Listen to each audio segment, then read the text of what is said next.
Today's High Performance Podcast is brought to you by Josh Phegan Digital. It's where you'll find our revolutionary blueprint course. There's only one place that you can go from zero to hero over a weekend by watching the incredible blueprint. It's everything you'll need to be that $1 million agent.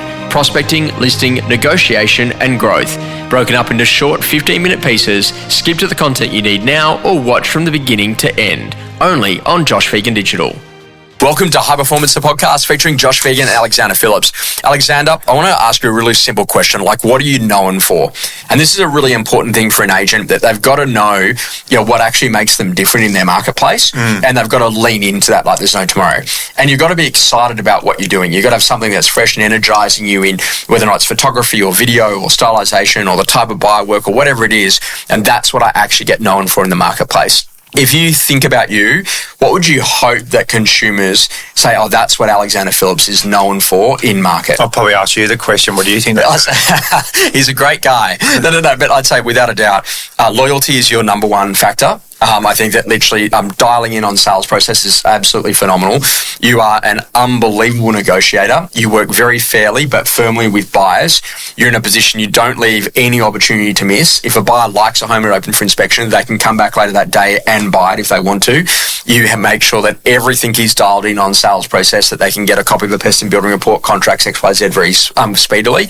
But you also have an incredible list of suppliers that jump and move quickly. Yeah. From furniture stylists right the way through to solicitors that can do a contract at 11 o'clock on a Sunday night if that's actually required. And I would say the other thing is always on the phone, very quick on the phone, but good in terms of being able to qualify, find out where you're at, make you feel confident, but at the same time to allow you to progress with your day. Did I get close? Yeah, I think you're spot on. And probably our intensity and urgency. But, Josh, everything you said then is what I lean into in our listing presentation, and that's what we talk about, like our process, what we do, the extra 1% is how we operate. Mm-hmm. From when it goes, from when you sign the agreement to actually what happens all the way through, through until the property's sold and settled. And when you say, what are you known for? That's probably what each agent should ask themselves, and I'd actually structure a lot of your listing and presentation around that, because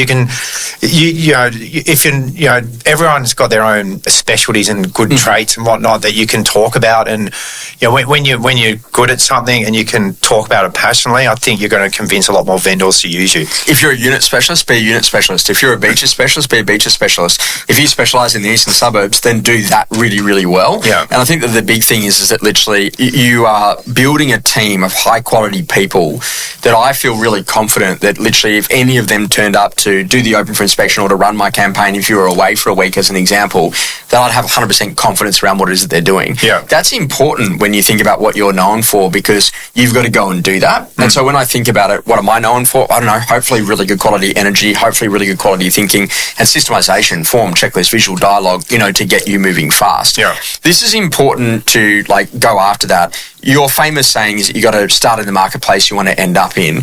Why was Bronte such an important lifestyle location? Because it wasn't always that, was it, 20 years ago versus what it is today? For the people living there, it's obviously, it's an amazing community, particularly, that revolves around the surf club, the schooling, the accessibility into the city, and, the community aspect is, extremely important to everybody there. I didn't plan to sell in Bronte, just I fell into that, just for who I worked with at the time. So I probably could have fallen in anywhere. I don't know if I would have done as well, but cold calling the suburb, day in, day out for a year probably helped me get to, But immersed in it, what's the expensive street? Where are the cheaper streets? Where's the blocks of units? Where are the houses? Where's the showstoppers? Yeah. Where's the house one day to go, one day I'm going to sell that? Yeah. Even if it's not yet on the agenda. Yeah. This is interesting. As a newer agent, leaning into it, we're seeing a lot of people go into video. The big thing that I'm seeing is that it's really building their confidence, if nothing else, that they learn how to go to present to camera. Is that an important skill for the next generation of agents that are coming through to learn to how to go to present, so they could get known for being professionals in there? Yeah, definitely. You present better, you're going to talk to people better, you're going to have better conversations, and your confidence will get you more business. And so this is an important conversation. Be known for something and lean all in on that, whether or not that's market knowledge, marketing expertise, negotiation experience, or customer experience. The more that you do that, the more you can scale your business.